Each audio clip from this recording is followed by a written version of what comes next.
getting started. People come in. We'll probably have a different setup for this next week. I'm going to play around with Twitch, see if that makes a difference. That's where I'm standing for this. So we'll see. I'm going to try multi-streaming for next week. Okay. All right. Welcome to everyone who's here. My name is David. This is Fresh Faces, New Ideas. If you like the channel, please like and subscribe. A different setup for this next week. I'm going to play around with Twitch, see if that makes a difference. That's where I'm standing for this. So we'll see. I'm going to try multi-streaming for next week. Okay. All right. Welcome. I had it open on another tab. Yeah, that happened. I was just checking something. Thank you, Q, for commenting. I don't know when. I have to figure out how to see when you actually answer things, because I know you do it pretty often. But yeah, we'll get started with that. Welcome again. We're all set up. We got a lot to talk about. There's going to be a couple more videos this one. We're going to do maybe a few less topics, but the videos are going to be there. Unfortunately, this week I'm going to have to show you two separate Fox videos.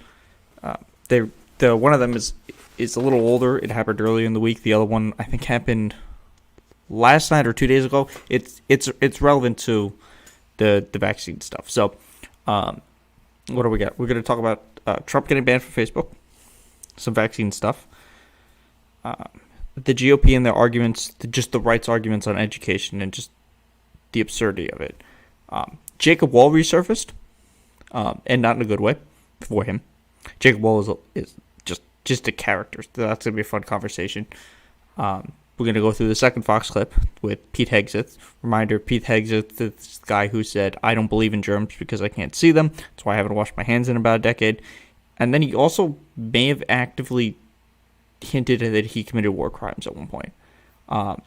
Then Mitch McConnell made some interesting statements that Chris Cuomo had a conversation with Joe Manchin about. And I think he did a good job of taking Joe Manchin to task for that. And then we got to talk about unemployment because the job numbers came out. A couple states have decided to change how they're doing unemployment. The job numbers weren't great. Let's be clear with that. So let's see. Some other things, housekeeping. I didn't stream earlier this week. I didn't put videos up the first couple days because I got my second vaccination shot. And, I had a couple side effects where I wasn't feeling well for 2 days, and then I was fine. Go get vaccinated. For every single one of you crazy people who say, well, why can't we just go back to living our lives? Well, why can't things just go back to normal? You get vaccinated, we go back to normal. This country literally has more vaccines than it does people. If you really want to end this virus, everybody gets vaccinated, except for, obviously the people who have like autoimmune diseases or can't normally get vaccinated from other diseases. Like if you have like a scientific reason not to. So everyone who should be vaccinated needs to get vaccinated. Everyone who's capable of vaccinated should get vaccinated. And then, as they're developing the booster, we send all the excess supply to these poorer countries. Because what's going to happen, and I'm going to talk about this in my more vaccine stuff, is we're going to see variants explode. I'm relatively certain there's an India variant already. If not, there'll be one relatively soon, probably.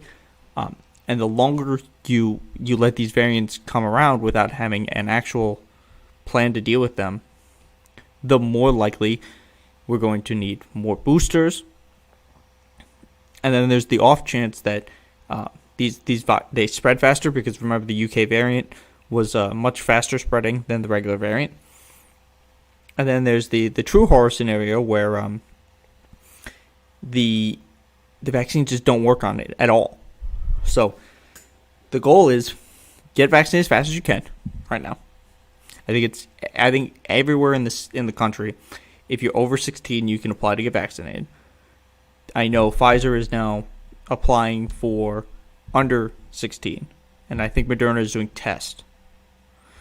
And then Johnson & Johnson is still in production for everybody. I think that's also, they don't have it for children, but it's much easier. Johnson & Johnson is much easier, especially if you're one of those harder to reach areas, to go get vaccinated. That's all you do. Just get vaccinated. You might, have a headache or a fever for a day, but you'll be okay. because the difference between when I wasn't, when I had the headache, and the next day was like night and day. Woke up, just felt like totally like normal, and then 2 weeks later, you're fully vaccinated. You can go around your family in small gatherings. You don't have to wear a mask anymore. The only time you have to wear a mask is basically if you're outdoors with around a lot of people, or if you're in like a concert or something, which are starting to open up. And look, for those of you who say, well, I don't trust this thing, you're an idiot. This idea that the virus is deadlier, the vaccine is is deadlier than the virus is absurd, because they were just talking about numbers today that they think we might have undercounted it by almost twice as many people. So they think that the true death toll from this is close to 1 million people. Not 500, we're like 580 right now. They think it's somewhere above 900,000. So go get vaccinated. Anyway, let's move to the first topic. So the first topic is Trump. So Facebook Wednesday made an announcement. The fact that it wasn't even Facebook, it was that Facebook has their own Supreme Court, which is a weird thing. Your company has too much power anyway. And I've been clear about this. Facebook as it exists needs to be regulated. It needs to be regulated as a news network, because that's where it gets that's what it pretends to be. So it needs to be regulated that way, so that we don't have people who are radicalized. 65% of people who are radicalized on Facebook are radicalized because of Facebook's algorithm. That's how you look at, maybe I don't understand what's in this virus, and then you're a QAnon follower. Or, maybe I heard something that there's illegal immigrants, and now you're a white supremacist. Things like that. You just get sucked into these rabbit holes. So Facebook needs to be, reined in and controlled. Now, what the decision was made by this Supreme Court for Facebook was, we're upholding the fact that Donald Trump is currently banned. However, Facebook has 6 months to make a decision. You have to follow your own policy. You can't have an indefinite suspension. You don't have that. So your choices are, in 6 months, you have to decide, am I going to time limit suspend him, like say he'll come back in a month, or am I going to permanently suspend his account? Now, let us be clear about this.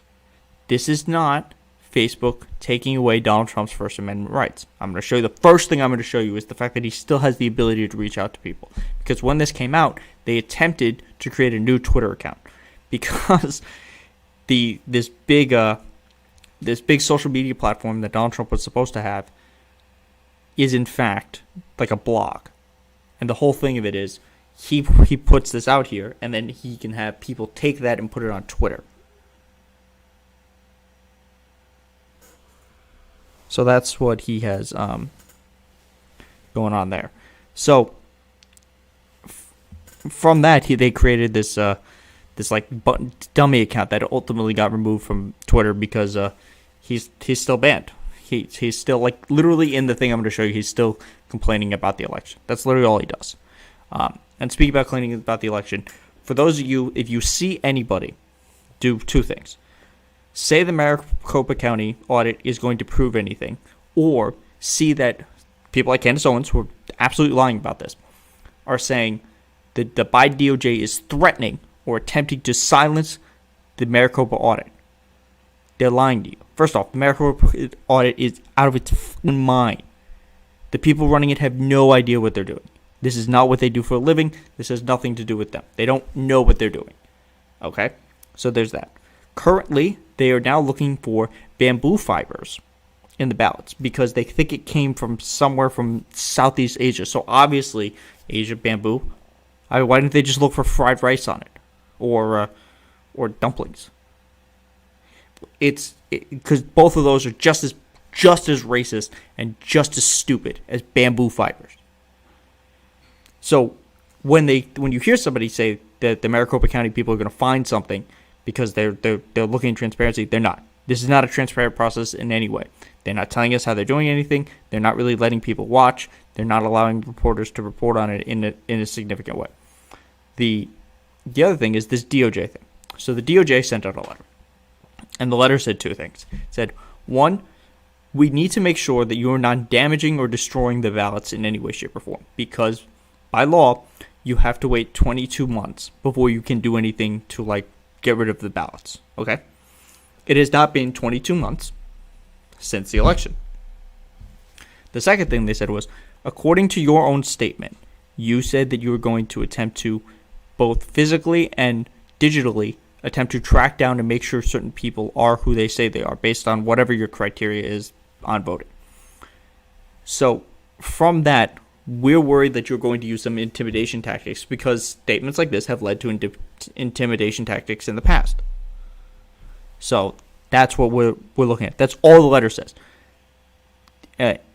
Those are the 2 points of the letter. And the final part of the letter is, let us know what you're doing about these. Answer our concerns, okay?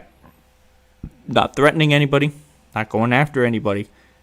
They're doing their job. They have to, and they cite, if you look at the letter, it says exactly what they're looking for based on all the legal coding that they're in. That's all they're doing, is they're just looking for those 2 points. So anyone who tells you, Kansas Owens, that the Biden administration is against transparency because they stole the election and then they want to shut down the Maricopa County. The Maricopa County thing should be shut down because it's garbage. It makes no sense. It would make just as much sense as if in Kentucky, where there's a Democratic governor, he looked into the election of Mitch McConnell. But only Mitch McConnell. Like, just a Republican. So, why is it different? Like, that's how absurd this is. They don't seem to. There's like so much cognitive dissonance between what actually happened and the thought process that went into this. Anyway, so look, we're gonna go look at what Trump posted. So currently, the way he's communicating with people when he's not literally standing in the steps of Mar-a-Lago, when people, because it's still a hotel and a resort, so people are still having weddings and parties and things there. For some reason, I guess it's nice. I think they dropped the club price down, because I know when he became president they doubled it. So he's just yelling at people from the staircase. What he does is he releases these statements, and then basically the only way they get out is people report on them or they're covered on Twitter. So I'm going to show you one of them, and he's done this a whole bunch of times, but this is how he communicates. And once again, it is worth mentioning that anyone who says that he is silenced doesn't understand how the First Amendment works. The First Amendment does not give you the right to have a Twitter account, does not give you the right to have a YouTube channel, does not give you the right to have your book published. It does not give you the right to just go and make stuff up and then spread it across the internet. That's not silencing you. That's private companies following their TOS. For those of you who want to remove 230, you have to understand that when you threaten somebody or you start lying and causing problems for a company because you're just making shit up and you're just not being truthful, and people sue that company because of what you're writing, they're going to be stricter lockdowns on the people who are on that company. So if you really want to censor yourself, remove 230, because the people who are going to be censored are the people currently crying about being censored. This idea that big tech is censoring conservatives is just not true. The data does not purport to that. Are there less conservatives on some of these sites? Yeah. But they're also very loud. As you know, Josh Hawley claimed he was canceled. I think in the last day he's gone on 3 or 4 Fox News, or I think he went on Sebastian Gorka's program as well, and Dinesh D'Souza's program, to talk about his book. Donald Trump just tweeted about it, or did his desk thing about his book. So Josh Hawley's not canceled. The only people, if they're crying about being canceled, look at what they're doing about it, or look at how they're saying it. Generally, they're saying it from a massive microphone, generally on Fox News. Oh, and this is not something that I pulled up data for, but is worth talking about, is the Florida bill. The Florida and the Texas bill are both voter suppression bills that have been passed. The Florida bill I have covered in Florida, that video. The Texas bill I've covered as well. I'm going to do a final coverage because some of the worst parts of it have been toned down, but it still has to go through committee, so it has to be reconciled between their Senate and their House to decide what it actually ultimately looks like. So when we get a look at it, then we'll cover if they're like really significant differences. We'll take a look at it then. But either way, especially in Florida, it doesn't make sense because the way Florida did it was the only reporters who were in the room was a live stream to Fox and Friends. For a Florida governor signing of a law that supposedly expands voting in a state that has been like number one in the security of their voting and how good their system has been since 2000. And they even said that on Fox and Friends. And basically the argument is, well, look, we're not in a pandemic anymore. People don't need to vote as much. Also, how is that not biased? Like, unbelievable there. So, there's that. Well, look, man. There's no way you can look at these bills and say objectively, oh, I'm expanding the vote. Unless you're a liar. It's as simple as that. So, when you hear people say it's expanding the vote, or why don't you like voter IDs? Want to talk about voter IDs? Let's do simple voter IDs. Everyone's voter ID counts as their vaccination card. Everyone has them. I mean, obviously, they're too big. They didn't need to be this. I don't know whether they're so big. They don't fit in a wallet. You do it. Get vaccinated. That counts as an ID. It's free, unless you're one of those people who buys them illegally, which is a thing that's happened. You get vaccinated. That counts as your ID. There, problem solved. Okay, so let's get into everything else. Here we go. That's not what I want. So here is the statement from Donald Trump. This is today at 6:31 in the morning on November 4th. A dump of votes came in the state of Michigan. This is him complaining about the election. So as you can see, he is not silenced. He is still able to spread the big lie. And this is a follow-up. So now I covered this earlier, but Liz Cheney is going to lose her job as the number 3 Republican in the House, I think Wednesday. They're not exactly sure when these votes are going to happen, but that's probably when it is. And then she's going to be replaced by Elise Stefanik. And the reason Liz Cheney is going to be replaced is the same reason that Representative Anthony Gonzalez is being asked to resign. And, well, actually, no, it's not. It's similar. So he's being asked to resign because he voted to impeach Donald Trump. She was censored like Liz Cheney was and Tom Rice. The reasoning is basically they're like, oh, this was a support the unconstitutional, politically motivated impeachment proceedings against the president of the United States. Look, they're trying to purge their party of anyone who isn't significantly Trump enough. Liz Cheney is pretty much as conservative as they come. She's actually more conservative than Stefanik is. It's worth noting that Liz Cheney is the daughter of 2-time Vice President Dick Cheney. She backed her father's and President Bush's idea to not let her sister marry. Her sister is a lesbian. That's how Republican she is. She actually has a higher voting percentage of Republicans than Stefanik does. But Stefanik, as recently as yesterday, went on to Steve Bannon's program, because that's apparently still a thing, and said, look, we got to fix our elections. They're just not, they're not secure enough. So we got to get to the answers of the election. Like, look, if you peddle the big lie and you kiss up to Trump, they will follow you. And that's all they want. You have to be loyal to Trump. If you are not loyal to Trump, then you are bad. And due to that, you're no longer part of the party. So this guy will probably get primaried by someone further right wing, and their entire argument will be he voted to impeach Trump over false impeachment and an election he didn't win. So now I'm going to apologize. We have to watch Tucker Carlson.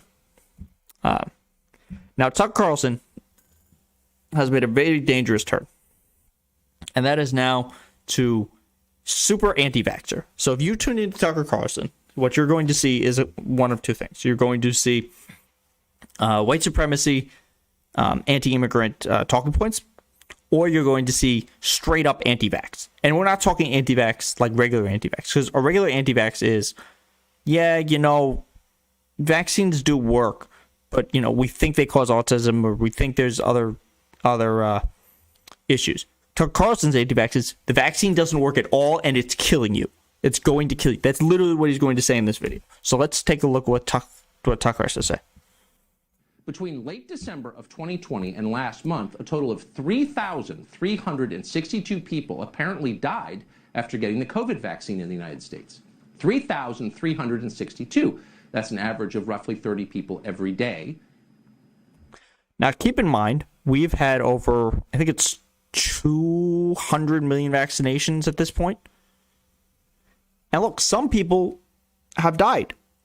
They've gotten COVID and died even after the vaccine. I think it's like 78 was the last count I saw out of 200 million. But let's keep going. So what does that add up to? By the way, that reporting period ended on April 23, and we don't have numbers past that, not quite up to date. But we can assume that another 360 people at that rate have died in the 12 days since. So you put it all together, and that is a total of 3,722 deaths. That's almost 4,000 people who died after getting the COVID vaccines. The actual number is almost certainly higher than that, perhaps vastly higher than that. With no proof, he says this. And look, I'm going to elaborate because he's going to go into another thing that needs to be explained. But let's be clear about what this vaccine does. The vaccine dramatically reduces the chances that you are going to get COVID and then spread COVID. And even if you do get it, it will dramatically lower how aggressive a case you get of it. It'll make it less likely that you'll have a aggressive case of COVID, of what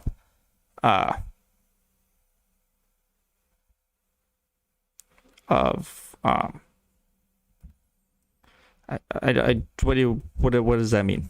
It doesn't have my face on it. I'm here. Okay, please just, answer what that means. Anyway, so what he's saying is that just because you have COVID doesn't mean, just because you got the vaccine doesn't mean you're immune to death. So there's that. So here we go. The data we just cited come from the Vaccine Adverse Events Reporting System, VAERS. VAERS is managed by the CDC and the FDA. VAERS has received a lot of criticism over the years, some of it founded. Yes, so what happens with VAERS is self-reported. Stephen, if you ever want to answer, I don't know what that means, that doesn't have your face on it means. VAERS is self-reported, and they don't always go through everything. Like people have quoted things saying that I turned into the Hulk from taking this vaccine. So just because you go to VAERS doesn't mean VAERS is accurate. Some critics have argued for a long time that VAERS undercounts vaccine injuries. A report submitted to the Department of Health and Human Services in 2010 concluded that, quote, fewer than 1% of vaccine adverse events are reported by the VAERS system, fewer than 1%. So what is the real number of people who apparently have been killed or injured by the vaccines? Well, we don't know that number. Nobody does, and we're not going to speculate about it on this show. But it's clear that what is happening now, for whatever reason, is not even close.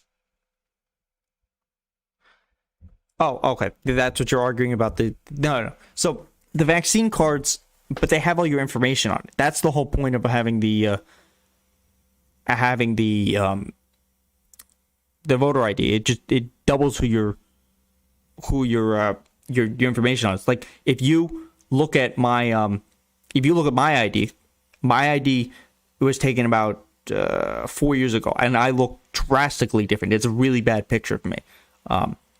I look like I'm 50, 60 pounds heavier. So if your argument is, oh, well, it doesn't have your face on it, that's why you can't use the vaccine cards, then they can just put a photo on it. But it's a free and easy way to do it. The problem with voter ID is there's too many barriers around it. to put up. It costs too much. That people can't take off of work, things like that. That's been my issue with voter ID. But if you put it as the vaccine card, it's already free, and it already has your information on it. Or they could put more information on it. The problem with the vaccine card is it's just too big. I think they could cut off a lot of stuff on the bottom because it shouldn't have more than like a couple of dates unless they plan to use the vaccine cards for booster shots. But I haven't looked at it closely enough to see if it says that. I got mine. They signed it. I went home. I kept it on my desk for a month, and then I got it again. And I think it's in my car. But yeah, that's where it is. So let's go back to VAERS. So the whole Tucker point that he's saying now is he's trying to scare people. The vaccine will not protect you from dying. Statistically speaking, some portion of people are going to die every single day. Because the vaccine was originally given to older people first, there is a good possibility that people would have the vaccine and then die. Correlation is not causation. If I get the vaccine and I get hit by a truck, the vaccine didn't kill me, the truck did. So that's the difference. That's the difference for that. So this is just fear mongering, and I don't understand. Like his audience is straight anti-vax. That's all he's pushing at this point. Is just straight anti-vax push, and it's dangerous. I'm relatively certain that Tucker is vaccinated. I think most of the Fox staff has to be vaccinated at this point anyway. I believe he's in the studio, so he probably has to be vaccinated. But he doesn't want you to get vaccinated in the same way that he hides the fact that he's a multimillionaire prior to the fact that he got this job. So he's not this everyday man. So some good news on the vaccine is we're going to do the patents. So like I was referring to earlier, the best way to deal with this virus is to have everyone have access to the vaccines. So what people are pushing for, and countries like India and poorer countries are pushing for, is to loosen the pharmaceutical giants' patents on the vaccine so that they can create them in their own labs. And that would produce the amount that they're going to make. Like even Pfizer, they said they were going to be able to produce a massive amount for India, but I think only half of that amount would be produced like now. So the problem with this is the longer it takes for them to produce this, the better it is. And some of the countries that are actually like against this, it doesn't make sense, like Australia and Canada and other countries like that, and the EU are potentially against it. But these companies are making so much money. Anyway, these are like among the most profitable things ever. That's how popular it is. These are like the most profitable medicines to ever be existing, and they have those. So from that, we have to weigh the cost benefit analysis. What is more important? Potentially thousands, maybe millions of lives, or Moderna and Pfizer make some more money on top of making already absurd money. That's what we're weighing. And for every single time that you argue, like Tom Cotton did, that it's that other countries are too stupid to make it, there are other scientists. If you remember, the original people who figured out the Pfizer vaccine were not American scientists; they were German scientists. They happened to work for an American company, but they weren't Americans. Other countries are smart. The more you have this vaccine going around, the better chance you're not going to deal with a pandemic that resurges, that ignores the current vaccine you have, or variants that destroy more of the population because they ignore part of the vaccine. Because as we know, if you get regular COVID, you can then get the EU variant, and it's irrelevant that you have any antibodies to regular COVID. We're probably going to need boosters for this anyway. So by them giving Pfizer, having other companies make their vaccine, they can focus more on doing the booster shots and figure out how to roll those out. So you can roll the boosters out for the people in the U.S. who need it now, because we're about a year, or we're closing into a year when the first people get vaccinated. And by that time, ideally, they would think they would have an idea of when the boosters would be needed, how long they'll help. So if you focus on that and do that in the U.S., then you can market the boosters. By the time the boosters are ready in the U.S. and they've been done, if you're pushing the rest of the vaccine in other countries, then those other countries will be ready for the booster when you're done in the U.S. And then you don't have to worry about it. But yeah, we should be loosening the patents. Now let's go into the push for stupid. This is Dinesh D'Souza's website. Rumble? I don't even know what this is. Anyway, he's going to show this video. This is what they're very happy about this. The Republicans are very happy. This goes twofold. They're happy when they're rebelling against the mask, and they're happy when they're rebelling against critical race theory, both of which are just absurd. I've talked about the teachers with the mask a lot. So when it comes to teachers with masks, the reason schools are still masking is because that's what the research shows that they should be doing. They're still indoors in groups. That's when you should be wearing a mask, even if they're vaccinated, because children can't be vaccinated yet. So children can still spread it. And they can still bring it home to people who aren't vaccinated. So this is just straight crazy people. All right.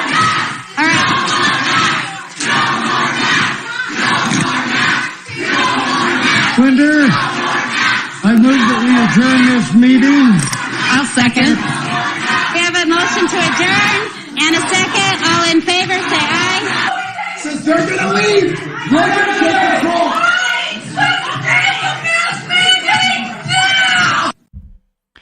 I mean, this is unhinged.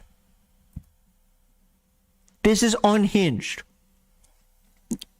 You don't see this in other countries because other countries don't have propaganda in this way. This whole segment is failing our children. This whole channel, Fox News, has failed our children. This idea that wearing a mask is somehow oppressive is absurd. We've had surgeons wear masks basically forever when they figured out what germs were. This idea you can't breathe, or it's bad for you, or it makes you a sheep. You're a sheep if you were told that wearing a piece of cloth is bad for you, and that you have to live your very life afraid of a piece of cloth.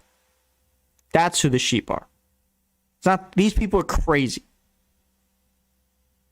You're going to sit there and complain about, the schools aren't open, the Biden administration will do more to keep the schools open, they're colluding with the other teachers. The teachers just want to be safe. And the way to keep them safe is not have fucking lunatics like this. So here's a document from American First Legal. For those of you who don't know who American First Legal is, it is a legal institution started by Stephen Miller, the architect of the child separation at the border, the zero tolerance policy, and a evil little racist troll. This is part of their new push. So this goes along with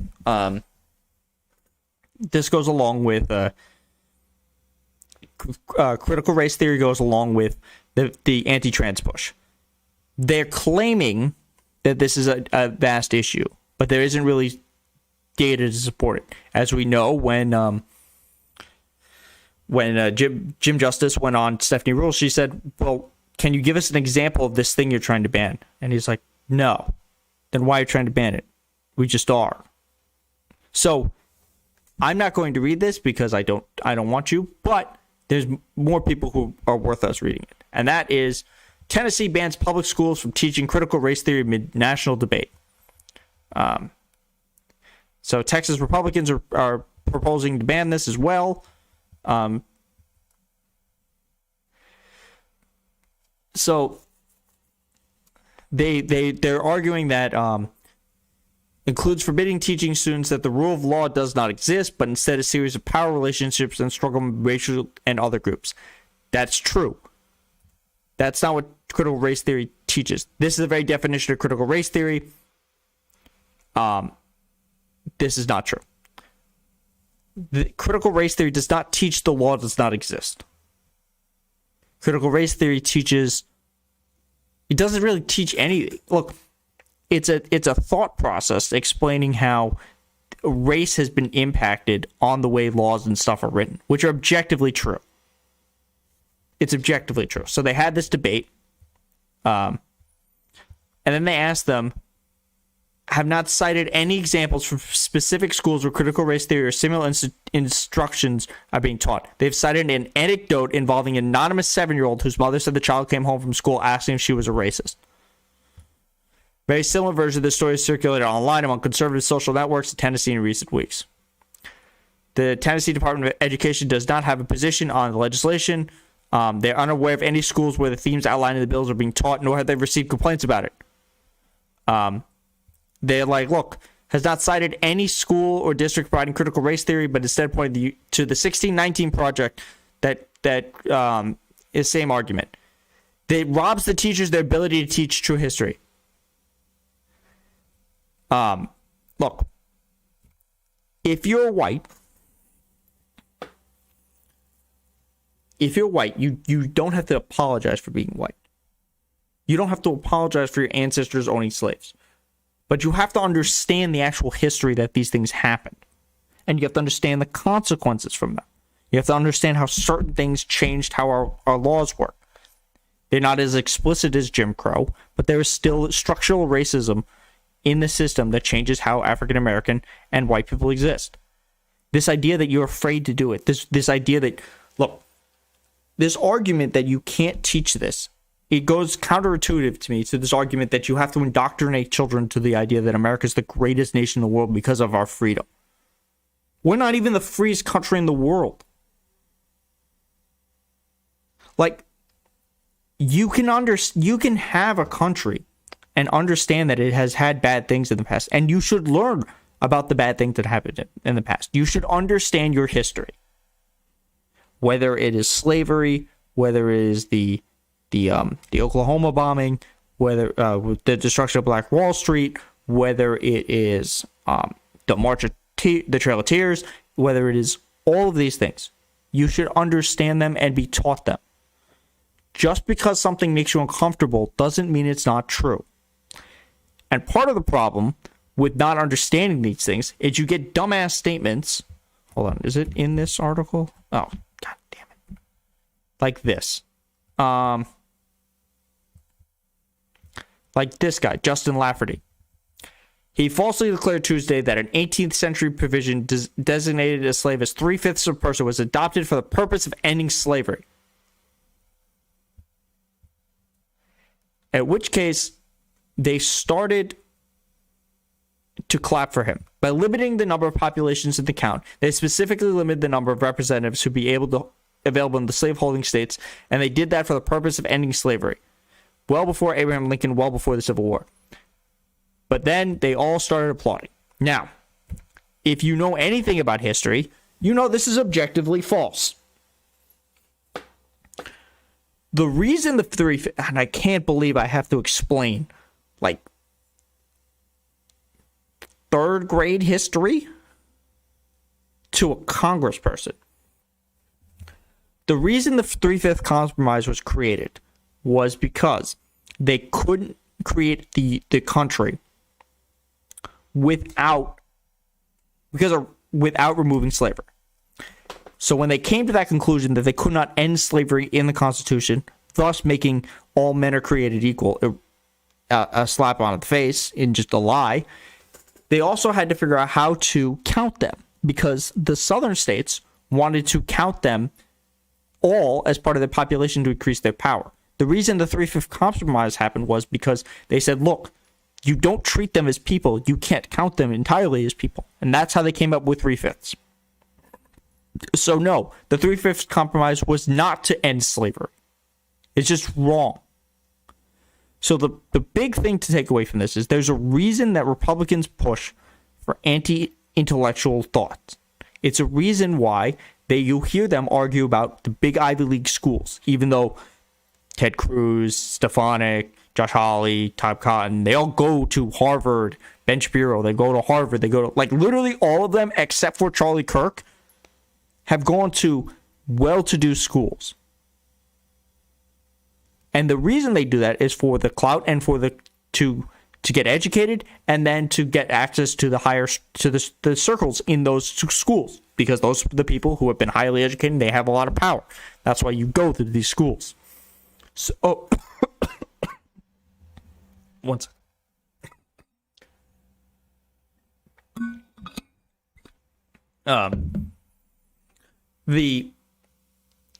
The reason they push for this is because when they state arguments like this, people are like, oh yeah, I guess that makes sense, even though they're wrong.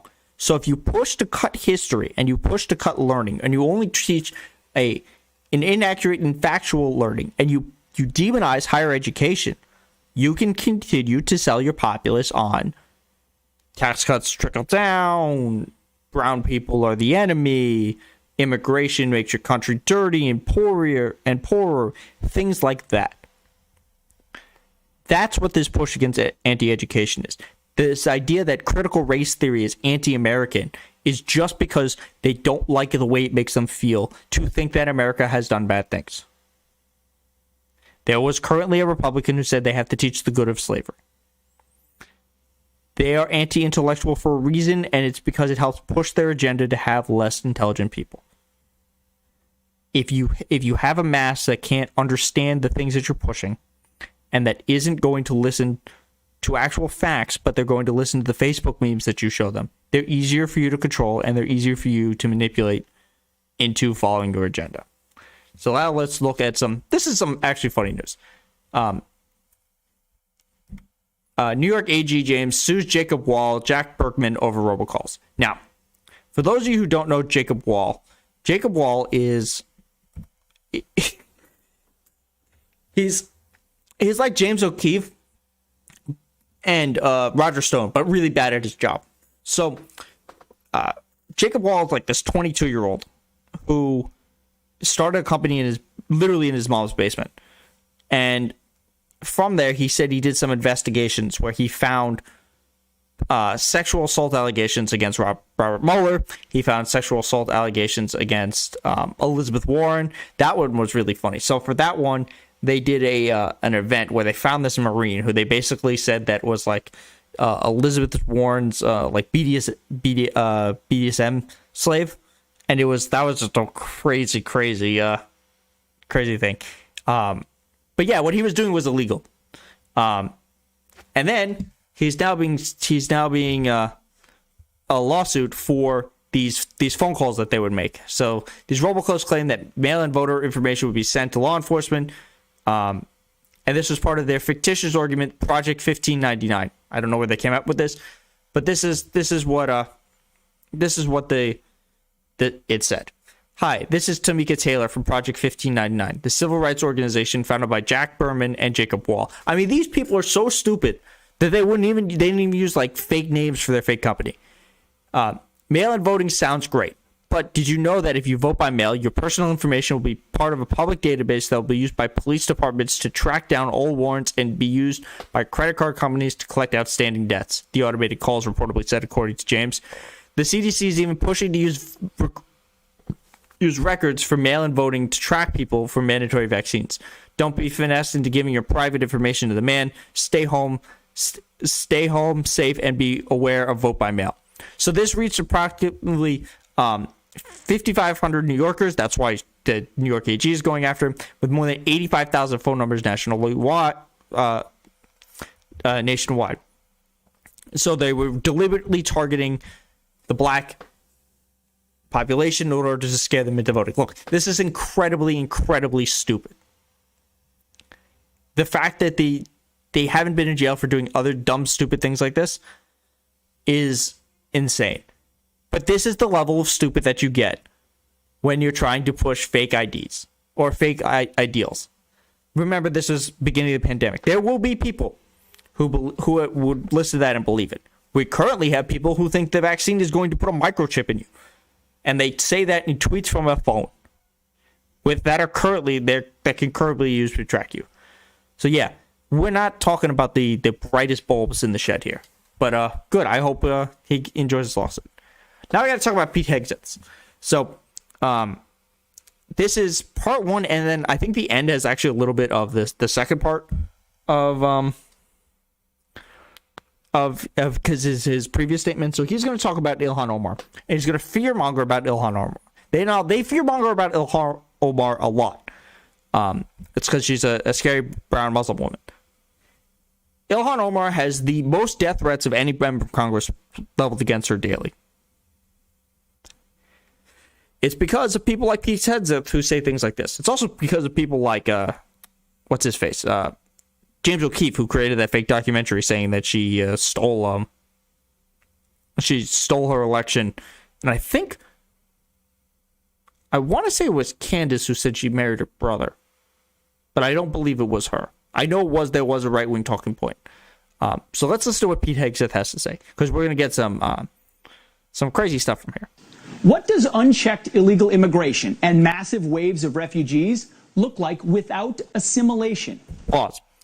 What he's arguing is because there's this idea that there's this massive immigration crisis, where while we do have an uptick in numbers, it is proportional to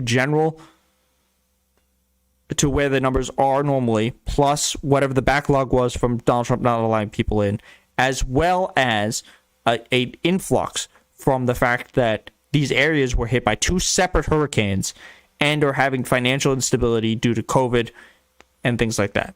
So yes, it's not unchecked immigration. Also, the increase in refugees. So what they're complaining about is Donald Trump cut the refugee cap to like nothing. And Joe Biden has agreed to raise it to about 65,000. Now, most of these people have already been vetted and coming in. And I imagine as we pull out of Afghanistan, we're going to need to start getting our actual guys who are helping us do translations and things like that, pull them out.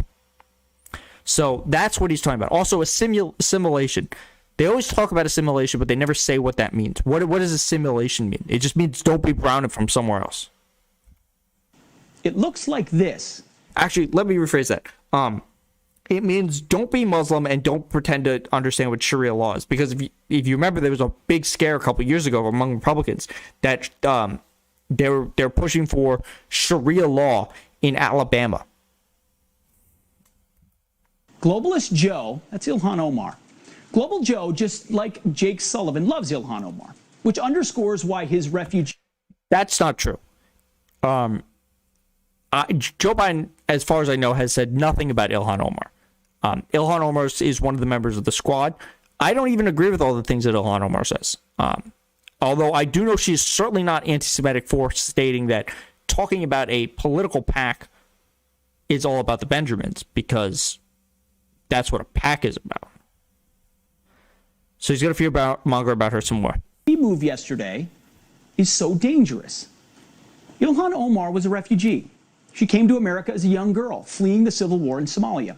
Following 4 years in a refugee camp in Kenya, she was granted asylum to the United States, eventually settling in Minneapolis. She graduated high school there, attended college in North Dakota, and secured a prestigious policy fellowship at the University of Minnesota. A few years later, she was elected to the State House and then to Congress.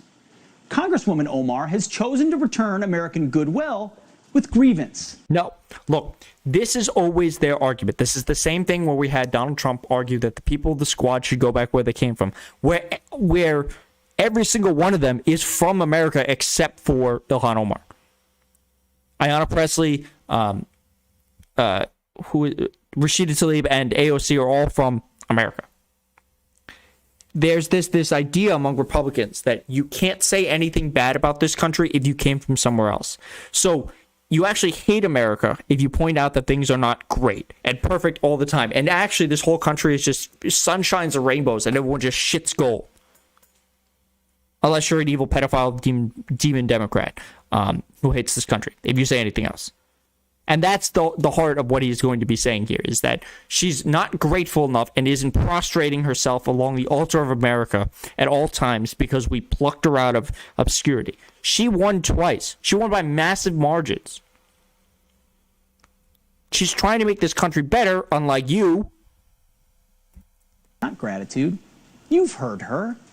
She views her time in Somalia as blissful, while criticizing the United States as she was also a child. You know, even I imagine even in the middle of a civil war, as a child, you would have some blissful memories of your time there. racist, oppressive, and torturous. That's a direct quote. Unlike my good friend Bakr Ali, Ilhan Omar did not choose America. See, that's the difference. My good friend Bakr Ali is a good brown person. I assume, I don't actually know who Bakr Ali is, but he's a good immigrant. He said, because he said he did not choose America. But she's a bad one because she does not like America, because she criticizes it. She doesn't show enough reference to us, so therefore she's a bad immigrant. America chose her from the squalor of a refugee camp in Kenya. We opened our doors and welcomed her. The state of Minnesota housed her, educated her, empowered her, enriched her, elevated her, and then elected her. All so she could make a living out of condemning America. Now she is setting the terms of U.S. refugee policy. This is blatantly not true. The squad is not setting refugee policy. The Biden administration is setting refugee policy. The reason they're saying this is because the Biden administration, before he became president, he promised to raise the refugee cap because it was so artificially low. And then he didn't for a long time. Part of the push against Joe Biden is he made all these promises to things that he could actually do with the stroke of a pen, and he just didn't. Like with executive orders that he hasn't done. And that's part of the issue against him. Is he's had the ability to do these things, he just hasn't. That's what they were pushing for, is for him to actually follow his promise. She's not actually writing the policy. But, big scary brown Muslim woman, that's how you're going to scare your audience, right, Pete? Inside the halls of 1600 Pennsylvania Avenue, she is the authority. Nope. And she wants more refugees just like her. Refugees are not a bad thing. Just because somebody comes from somewhere else and is brown does not make them dangerous. This is a blatant lie that Fox News tells all the time, and people on the right do. Statistics do not support the idea that immigrants are more violent, that they're dirtier, that they're more likely to carry disease, that they're less educated. Well, in some cases they probably are because of depending on where they're coming from, than native-born Americans. This is just racist garbage. So now let's go to Joe Manchin. So Chris Cuomo is going to talk to Joe Manchin about this statement from Mitch McConnell. I don't understand this. Mitch McConnell says these things, and then people are like, yeah, of course he says these things. That makes total sense. And they're not looked at as, oh, that's not a crazy statement. Like, the perfect example was, he said, if I'm still in control of the Senate, the socialist agenda, you might as well call me the Grim Reaper. Remember, part of the reason there was no real policies pushed through after the 2018 election was because Mitch McConnell killed it all. There was over 400 bills passed by the House that did not get brought up on the Senate. All he did while he was in charge there was push through judges. So here's Mitch McConnell talking in 2009, and this is him talking on the 3rd, I believe it is. Play. Our top political priority over the next 2 years should be to deny President Obama a second term. Yeah, 100% of my focus is on stopping this new administration. Now, remember what we heard from Tim Scott in response to Joe Biden's first address. It was, this party is pushing us away. We want to be partisan. We want to work with you. Even though when it came down to voting for something that was incredibly popular, we just didn't. Mitch McConnell said 100% of his focus. He's not worried about anything else. Not worried about helping any of the American people. I just want to stop Joe Biden's agenda at every level. I did it for Obama and it worked. And when I've gotten into arguments with people about this. They're like, well, you know, how well did this work for you last time? Last time he did this, the Republicans ended up in control of the House, the Senate, and the White House. So the answer is, Joe Manchin, are you going to take Mitch McConnell at his word again, or are you going to continue to push one of the most dangerous lies in America, that centrism is a thing and that people actually give a shit whether or not both sides of the aisle pass good legislation, or you pass okay to good legislation, or you pass really good legislation over the objections of a party that has no ability to help you. Now here's Chris Cuomo grilling him on that. Democrat from West Virginia. Good to see you, Senator. They won't know it by your name, but they should know it by your good looks and your heritage. You have Italian blood in you. You know this proverb. Do you think that your party is being set up to be fooled again by Mitch McConnell? I don't think so. I really don't. First of all, well, then you're an idiot. They're absolutely doing this. Since Obama's election, the Republican Party has not made any efforts to reach out to the Democrats in good faith. Remember when the first things they pushed through the Trump administration, they didn't reach out to Democrats at all. Remember, the first 2 years was all Republicans in control. Did they reach out to and wait to negotiate with Democrats? Of course not. If they had the chance to negotiate, they just ran them right over. The only time they attempted to negotiate was when they shut down the government. And even then, when the Democrats caved, the Republicans still kicked it away. Chris, it's always good to be with you. And next of all, I don't. And I'll give you a few examples. The hate crimes bill we just passed 2 weeks ago, 94-1. I don't think there was a Democrat in the Congress or a senator in Congress, or especially in the Senate, that thought that would pass by 94-1. Think about what Joe Manchin just said right there. We could work together because a piece of hate crime legislation that we did not think, the legislation, all it said was the FBI gets more power to look into the rise in hate crimes against Asian Americans. That was it. And his response is, look, we can obviously work together because not as many Republicans were openly hateful and against this piece of legislation as Josh Hawley. Now, keep in mind, it's 94-1. That means there was 5 Republicans. There was 5 people who weren't there. Among them were Rand Paul, Ted Cruz. So this is a terror. So, just because they weren't super terrible on this bill, that's how we're going to work with them? We had an amendment process on the floor. I commend Chuck Schumer for allowing the amendments to be on the floor. The Republicans put their amendments up, which would have altered the bill. Mm-hmm. They failed in those amendments. We voted on the bill in its entirety, and it passed. I'll take you clear back to 2013. What was it, 2013 or 2015, I think. No, I'm sorry, 2017. John McCain at that time. They were trying to get under President Trump, trying to do away with the Affordable Care Act. And they voted that down, didn't do it. So I still have confidence, and I have faith. What he's talking about is the Republicans tried 2 things through reconciliation through the first 2 years of Trump. They got the tax cut through, but they couldn't repeal Obamacare because 50 Republicans could not agree to it.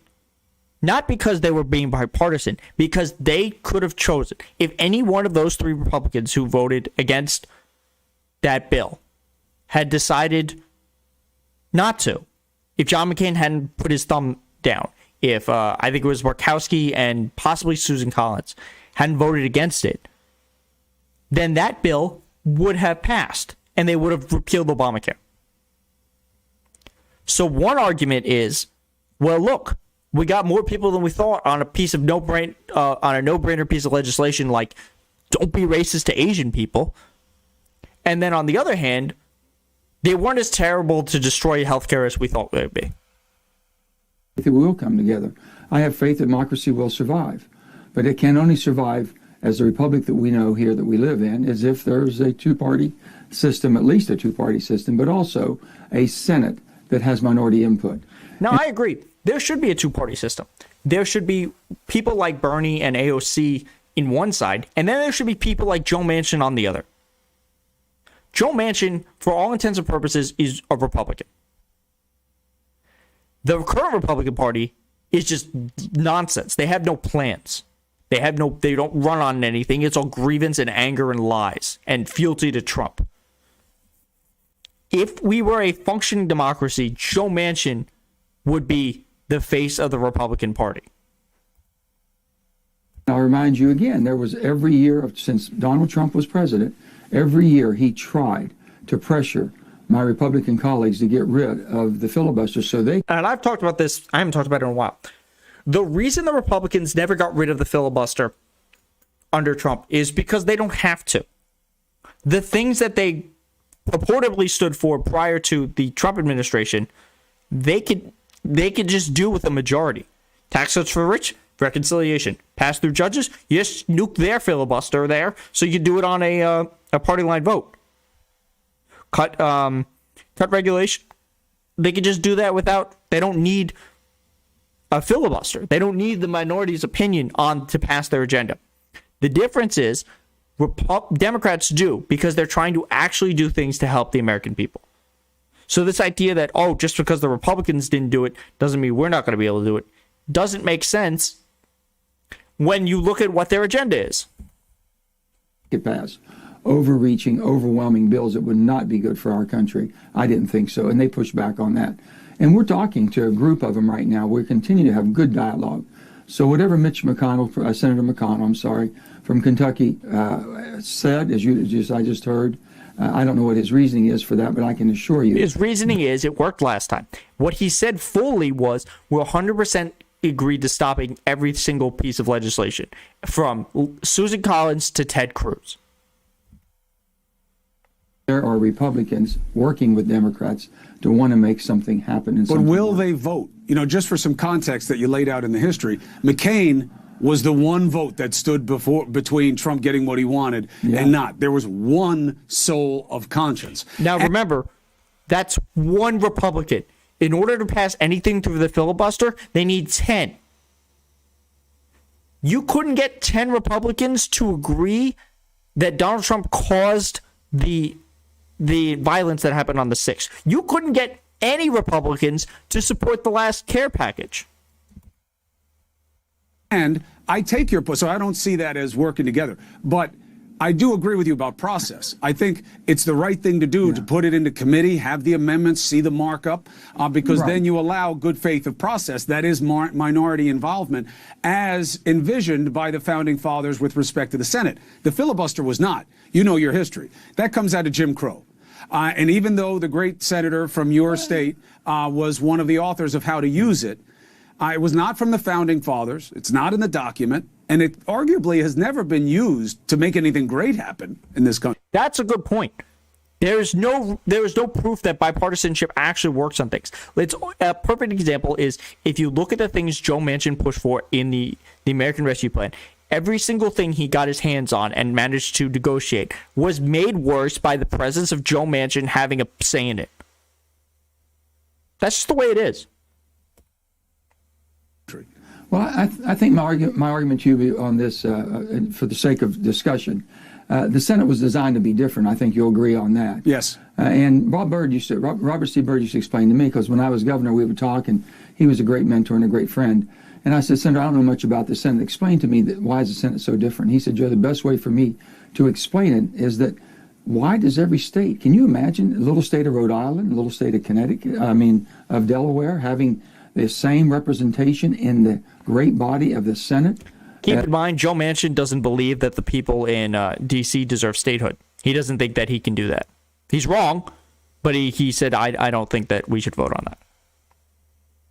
California or New York, all these much larger states in landmass and population, there's a reason for that. So how all this has evolved in some of these rules, I don't know. I mean, the intent of why they would have done Jim Crow is not acceptable. It wasn't acceptable then. It's not acceptable now at all. And I think that we have to have a process. But also, I think you have to have minority. If not, then what we have is basically chaos. What goes around comes around here. I've been in the minority. It's not fun in the minority. You're going to be in the minority again if you don't start passing bills, get rid of the filibuster. But on the other hand, we had some opportunity to stop some things that basically we didn't think that would be good for America. That was what our position was. Listen, I hear you about that, and I do think you're right that, look, in all due respect to your party, I don't think you guys play power politics as well as the other side.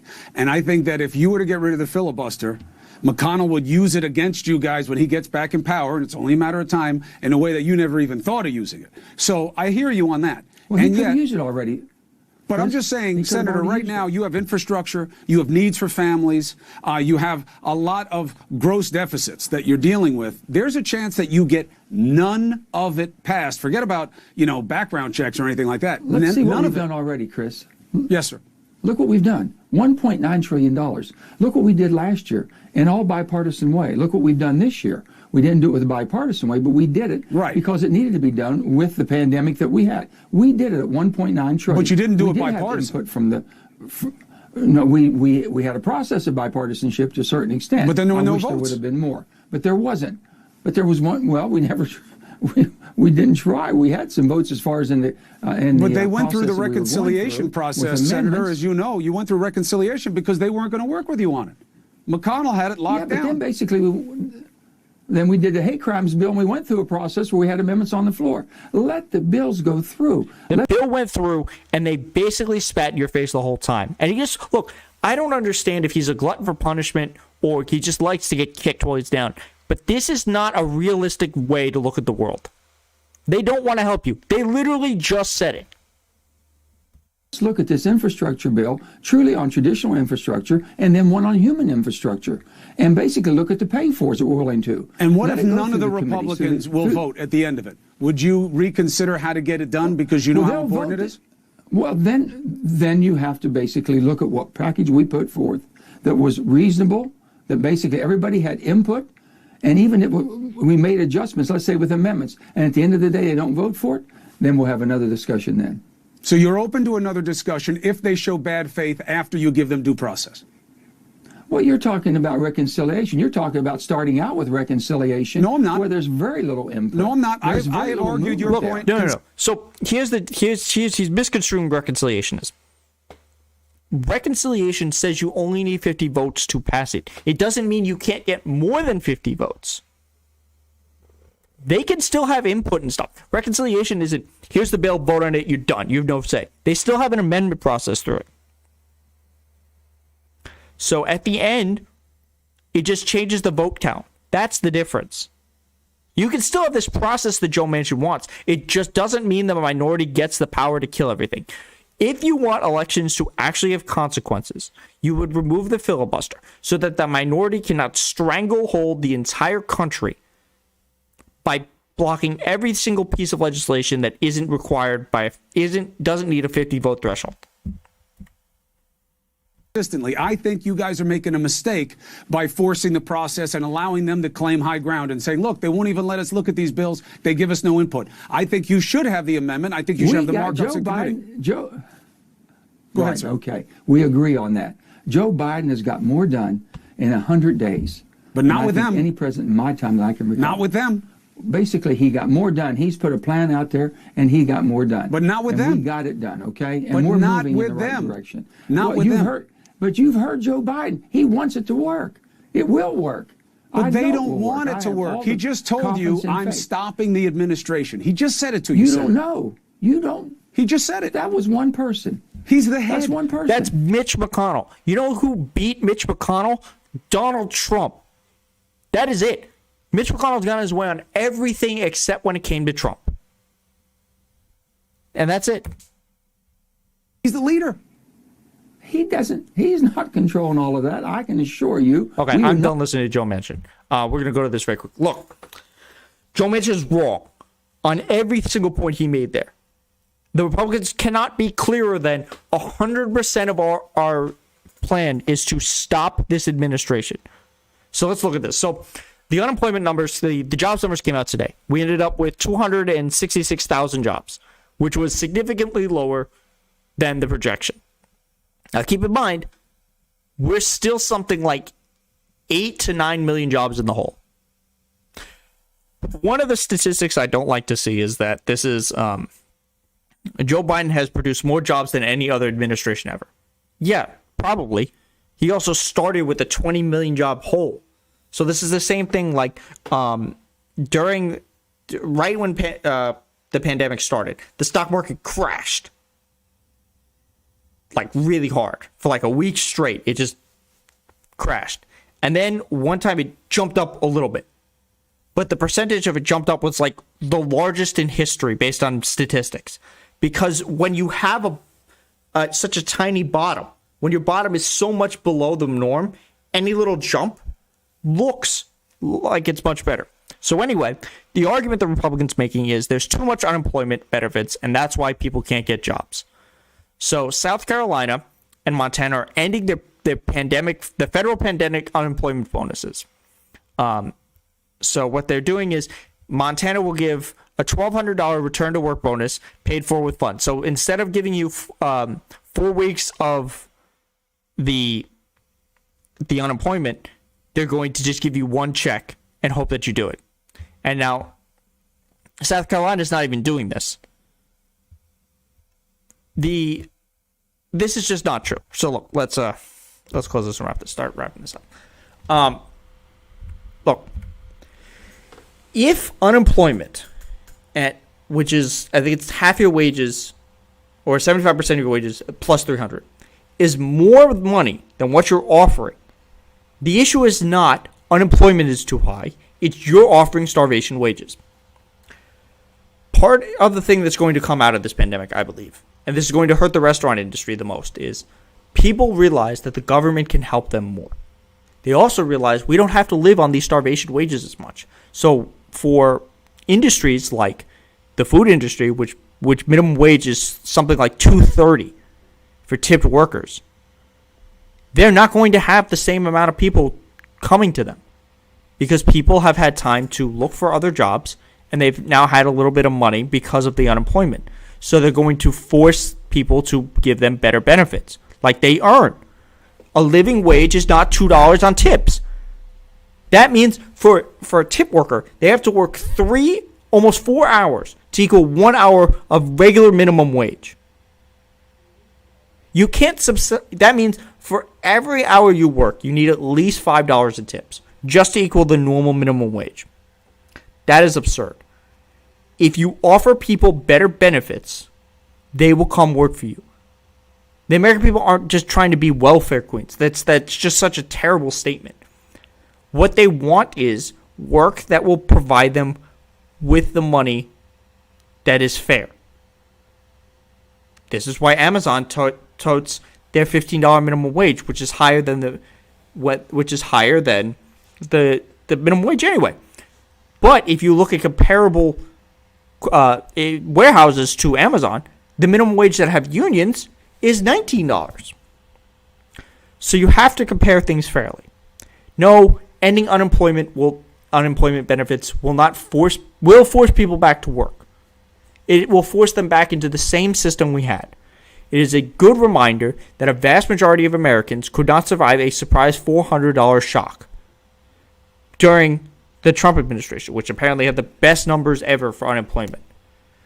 Just because you're employed doesn't mean you're working in a job that actually can give you a living wage. So, I really do hope you enjoyed this live stream. I hope more people came in. I hope more people will see this. I hope more people will be here for the next time. Please like and subscribe. Please follow me on Twitter @FacesIdeas, and I will see you in the next one.